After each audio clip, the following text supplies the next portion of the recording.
Hello, everyone, and welcome to a webinar entitled When Families Fight, Legal Options That Protect Everyone. I'm delighted that you're here today, and I know this is a difficult subject to approach, but let's dive right in. My name is Kate Silvern, and I own Rocky Mountain Elder Law. I do a lot of comprehensive estate planning. I also do guardianships and conservatorships for at-risk adults and disabled folks, as well as minors. I do a great deal of probate administration, and I also do litigation, including a fair amount of financial exploitation of at-risk adults, but I do a lot of what's called fiduciary litigation, and we'll get into that momentarily.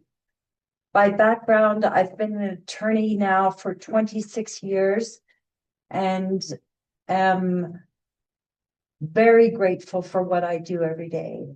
I'm someone who loves their work and feels very passionately about coming alongside clients and their families and making sure that people have protections against exploitation and a peace of mind that comes with a good plan. However, when families fight, I am prepared and ready to prosecute or defend contests to wills, trusts, and powers of attorney, that type of litigation, as well as contests regarding guardianships and conservatorships.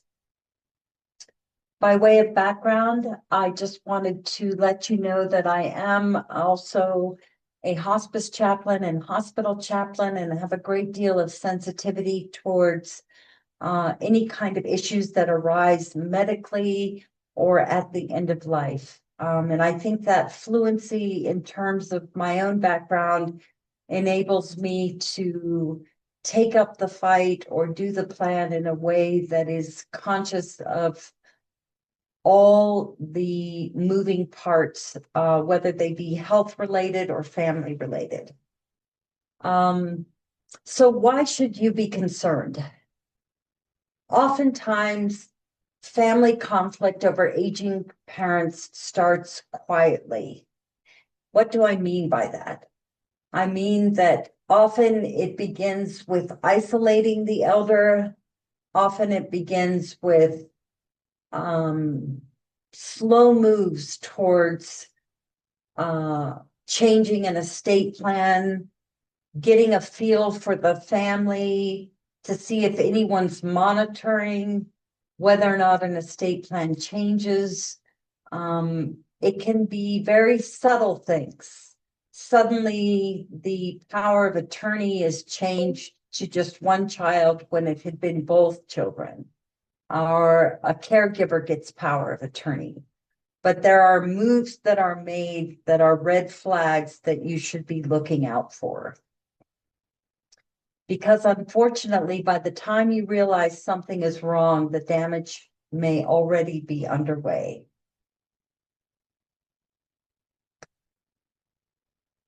So what am I seeing in my practice along the lines of when families fight?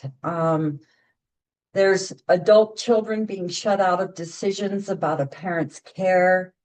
Again, powers of attorney changed without transparency, whether that be to just one child when it had been two, or everyone discussed things and then suddenly one child or a caregiver's power of attorney and refuses to talk to people, other siblings or other relatives, about what's going on with the aging person.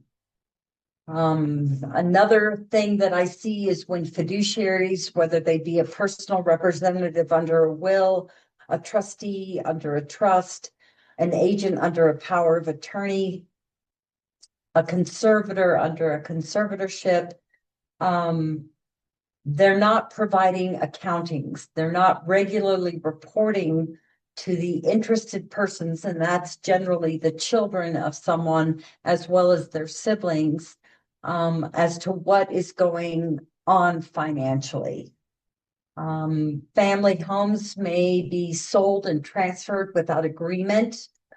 That often comes in the form of a beneficiary deed signed, so it doesn't come into effect until someone dies. And then everyone learns that the house was given to just one of the children or a caregiver, or to the exclusion of who else would normally be included. Oftentimes, loved ones are discovering too late that plans don't reflect what their parent truly wanted or expressed to them.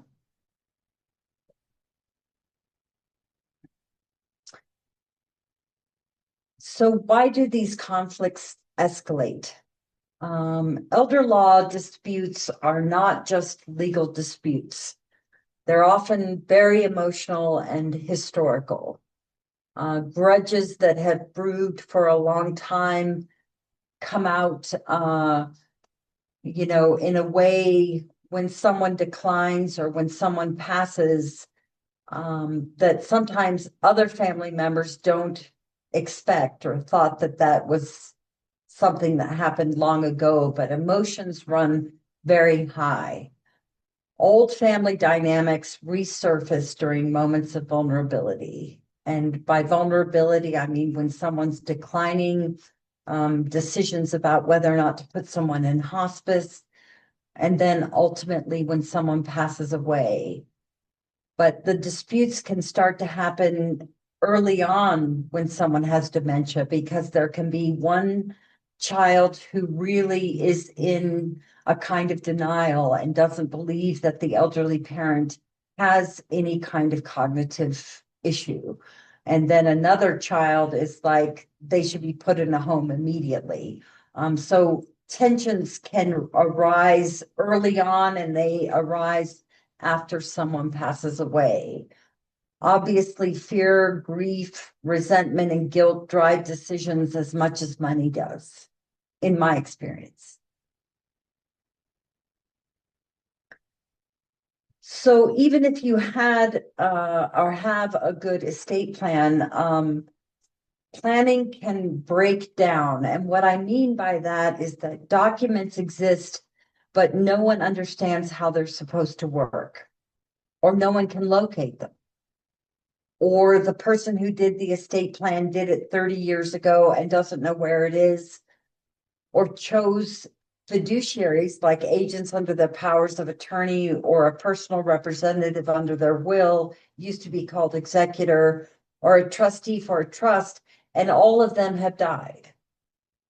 So there's no one alive who can commandeer the situation or act with any authority, because everyone named in the documents has passed away. That's more common than you think. A lot of people who do their estate plan name a sister or brother, but don't really anticipate what's going to happen as they age, because everyone ages as you age. Planning also breaks down when fiduciaries act without accountability. And what I mean by that is that agents under a power of attorney are not required to report to a court unless they're hailed into a court by an interested person. Interested person is broadly defined under the probate code, but generally includes the children of an aging person or disabled person, the siblings, and the parents if they're alive. So fiduciaries act without accountability as agents under power of attorney, because they're not necessarily accountable unless the power of attorney says they must provide accountings to my children or that kind of thing. But trustees generally have a reporting duty to beneficiaries. Conservators obviously are under court oversight, so they must provide at least annual accountings. Personal representatives must provide an inventory and an accounting to interested persons if so requested. But sometimes these mandates from the court are ignored, so interventions have to be made. In those cases, probate can become a battleground instead of a process that is more, where people are following all the regulations and obligations under the probate code. Instead, silence replaces transparency and trust disappears. And by trust, I mean faith in that fiduciary to do the right thing by all the interested persons.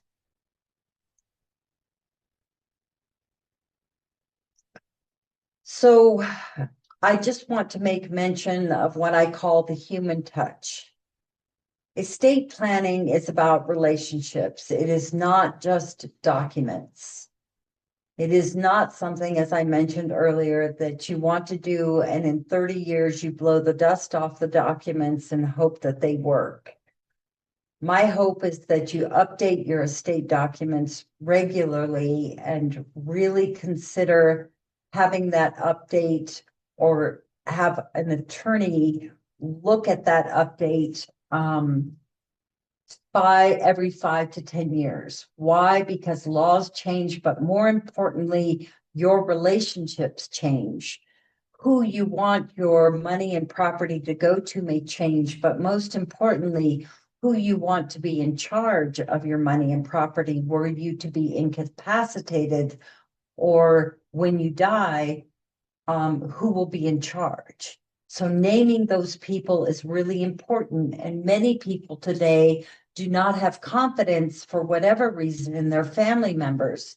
So I recommend choosing third-party professional fiduciaries to act in those roles because they have a succession plan. So even if they can't, the person you name from the company can't serve, someone in the company can pick up where they leave off and are able to manage your estate or manage your finances. This can also lift that role and duty out of your children's hands and, reduces the angst that is created when you choose one child over another to be in charge. We also want to emphasize that estate planning is something that, in my view, I'm not saying that your children should be in the room when you sign or anything like that, but I believe that estate documents should be shared once executed, unless there's a very good reason. But we really want those documents to be available when the time comes. Hiding a will from the people who love you is not a good strategy. Not sharing powers of attorney when you've named people as agents under those power of attorney. If there's an emergency or some kind of situation where they need to act as power of attorney but can't get their hands on the documents, can be disastrous. And it's not a good strategy to keep documents away from the people who are named in them.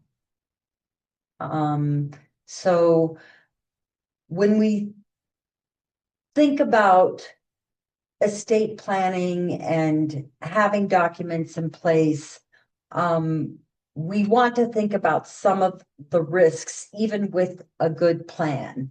And one of the risks, as I mentioned earlier, is power of attorney abuse. There is no automatic court oversight.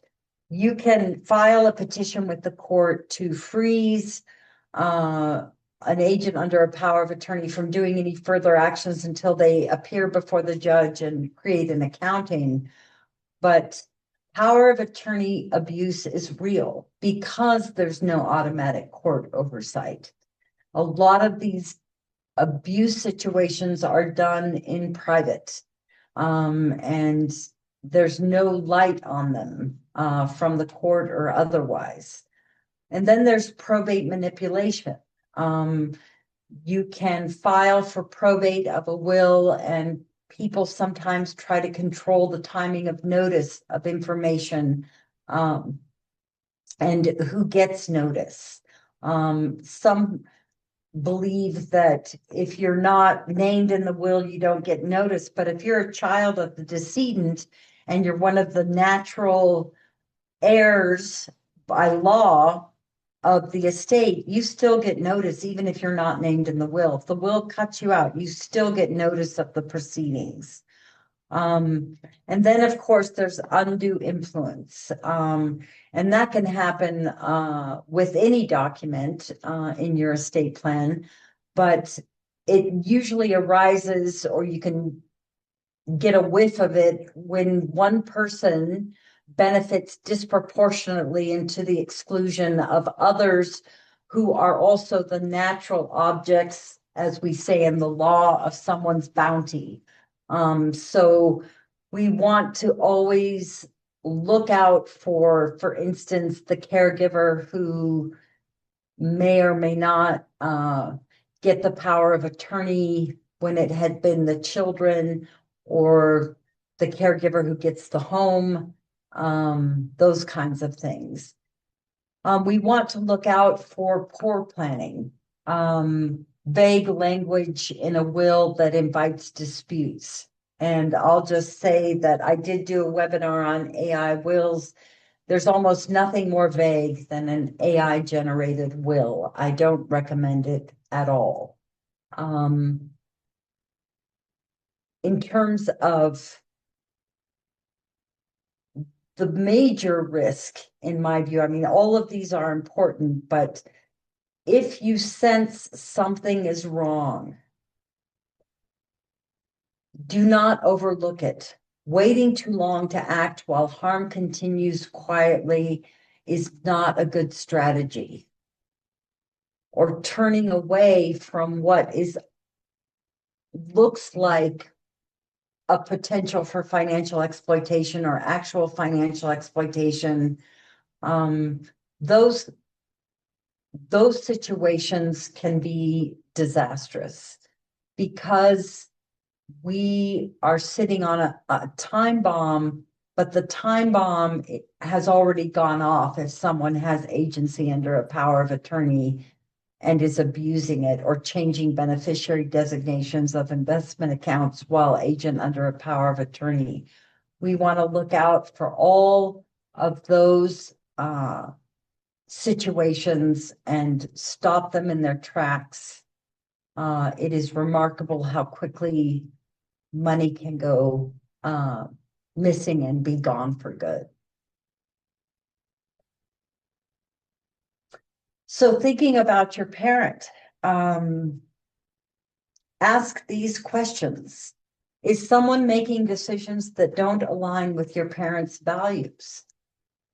Are medical, financial, or living arrangements changing without explanation? Would your parent understand or agree with what's happening right now? In the case of dementia, this becomes ever more important, because in cognitive decline, a person may come alongside someone who is incapacitated and convince them wholly of a different scenario than what they had always intended. And these kinds of changes to documents or intentions are really, really something to watch for. And then that begs the question, is your parent protected or controlled?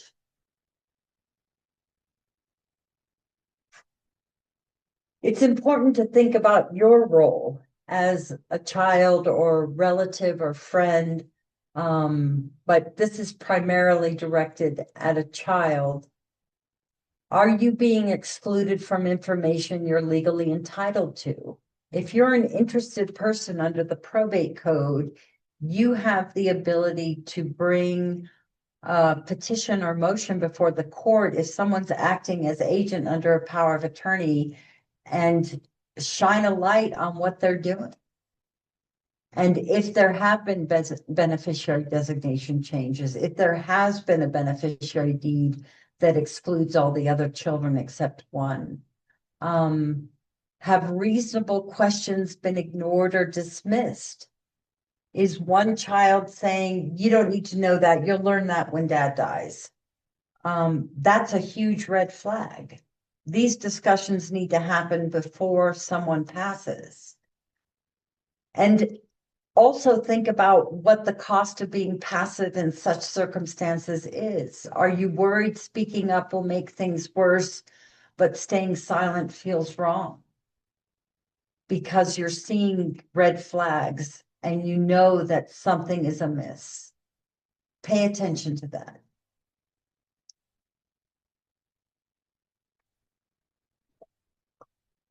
So what are legal tools? We're going to think about some legal tools.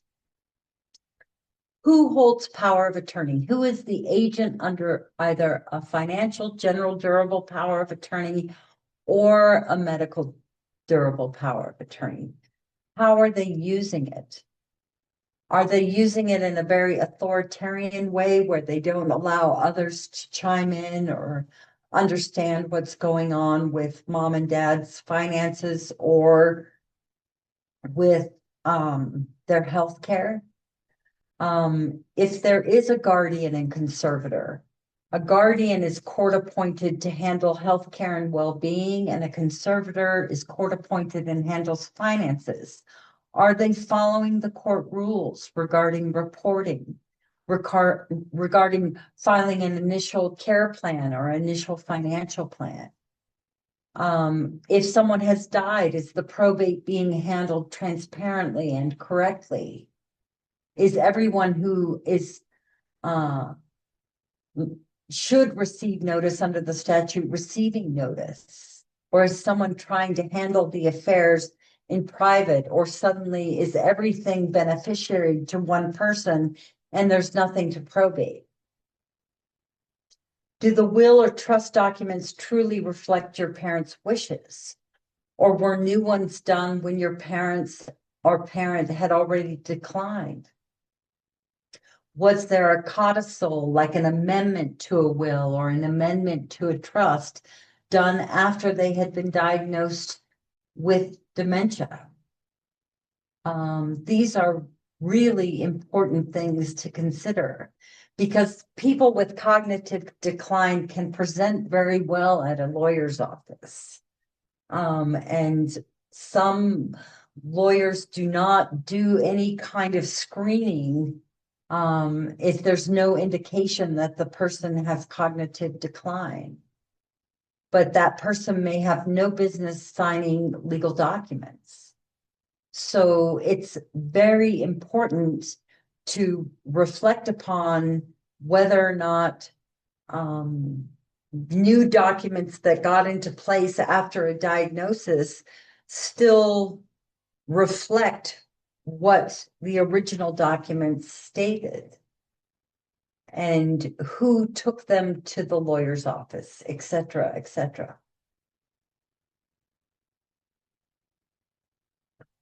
So what does protecting everyone actually mean? Well, we have the whole idea of court interventions, and there's lots of ways to get a court involved, but we understand here at my firm, and all lawyers do, the cost of court interventions. I'm not making light of that, and I'm not denying the seriousness of doing court interventions. But in some instances, it is absolutely warranted to get the court involved. And if there is a dispute, oftentimes in these dynamics, in my experience, mediation or restructuring authority, not only is mediation often court ordered, a judge will say but the parties will mediate before setting trial. But they will recommend, or a guardian ad litem, someone who's court appointed to kind of look out for the person who has capacity challenges. They will recommend restructuring authority, and that means replacing family members who are in authority with third-party professionals. And sometimes, the solution can also mean removing fiduciaries, and replacing a fiduciary is the same as removal, and setting aside powers of attorney, both medical and financial, in favor of a court-appointed guardian and conservator who has to report to all interested persons, and allows, I often say, the children to be children and the professionals to handle the money and the big healthcare decisions. That can be very hard, for a hard pill for families to swallow, but it can often be, particularly in high conflict situations, the most artful solution, so that people can go back to being a family rather than financial people or medical experts. So I am all for choosing a solution that prioritizes the dignity of the person with incapacity or a disability challenge of one kind or another over winning. It's very hard to get people off the track of this is a win-lose, because the center of any controversy, in my view, in elder law should be the protected person, and protecting that vulnerable person. However that is going to look like. It's hard, because if there is a high level of conflict between siblings, they can often frame it as, I'm going to win or you're going to lose. And I always like to center the protected person or the elder at the center, and hopefully reduce some of the conflict by focusing on their dignity and peace at the end of their lives.